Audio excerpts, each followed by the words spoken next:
ఈరోజు తెలుగుదేశం పార్టీ తరఫున నామినేషన్ వేయడం జరిగింది. తెలుగుదేశం పార్టీ కార్యకర్తలు నియోజకవర్గ ప్రజల ఆశీర్వాదం ఉంటుందని చెప్పి కోరుకుని ఈరోజు ఒక సుముహూర్తంన నామినేషన్ వేశాము. ఏదైతే తెలుగుదేశం పార్టీ ఆశయాల మేరకు తెలుగుదేశం పార్టీ ఈరోజు సంక్షేమ పథకాలు కానీ అదేవిధంగా వైఎస్ఆర్ పార్టీ వ్యతిరేక విధానాల ప్రజల్లో బలమైన ఉంది.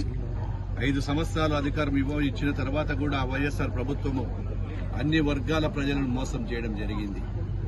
సంక్షేమ పథకాలే కాకుండా రాష్ట్రాన్ని ఈరోజు ఎక్కడైనా కానీ ఒక ప్రభుత్వం వచ్చిన తర్వాత పరిపాలనలో రాష్ట్రాన్ని ఏదో కొంత మేలు చేస్తారు.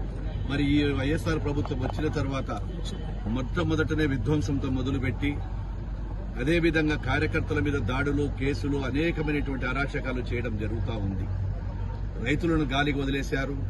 ఏదైతే నిరుద్యోగ సమస్య ఉందో నిరుద్యోగులను కూడా గాలికి వదిలేసి ఆ రోజు జనవరి జాబ్ క్యాలెండర్ అని చెప్పినటువంటి జగన్మోహన్ రెడ్డి జాడే లేకుండా పోయింది. ఆ రోజు మద్యపాన నిషేధం అన్నారు.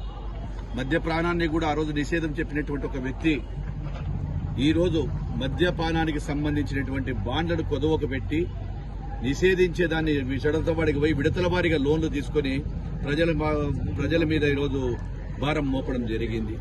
ఆ రోజు విద్యుత్ బిల్లులు పెంచనన్నాడు. రాష్ట్రంలో ఎక్కడా లేని ఏ రాష్ట్రంలో లేని విధంగా విద్యుత్ బిల్లులు, ఆర్టీసీ ఛార్జీలు పెంచడం జరిగింది. అదేవిధంగా ప్రతి ఒక్కరిని కూడా నేను మైనార్టీలను ముఖ్యంగా ఆదుకుంటానని చెప్పి ఈ రోజు మైనార్టీలను కూడా గాలికి వదిలేయడం జరిగింది. ఈ రోజు మైనార్టీలకు గత ప్రభుత్వంలో ఇచ్చినటువంటి విదేశీ విద్య కావచ్చు, సంక్షేమ పథకాలు కావచ్చు, రంజాన్ తోఫా కావచ్చు, ఉన్నటువంటి గురులే గారికి ఇచ్చేది కావచ్చు, అదేవిధంగా మసీదుల రిపేర్కి ఇవ్వడం కానీ, పేస్మాములకు, ఇమాములకు ఇచ్చేటువంటి ప్రతి దాంట్లో కూడా మైనార్టీలకు మోసం చేసి గత ప్రభుత్వంలో ఎంతో మందికి రుణాలు కూడా ఇవ్వడం జరిగింది.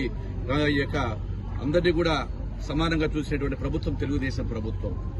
ఈ రోజు వాళ్ళు గొప్పగా చెప్తా ఉన్నారు అధికారంలోకి వచ్చిన తర్వాత చేస్తున్నామని. ఎక్కడ కూడా ప్రజలు ఈ రోజు తిరగబడ్డారు. ఫ్యాను రెక్కలు విరిగిపోయాయి.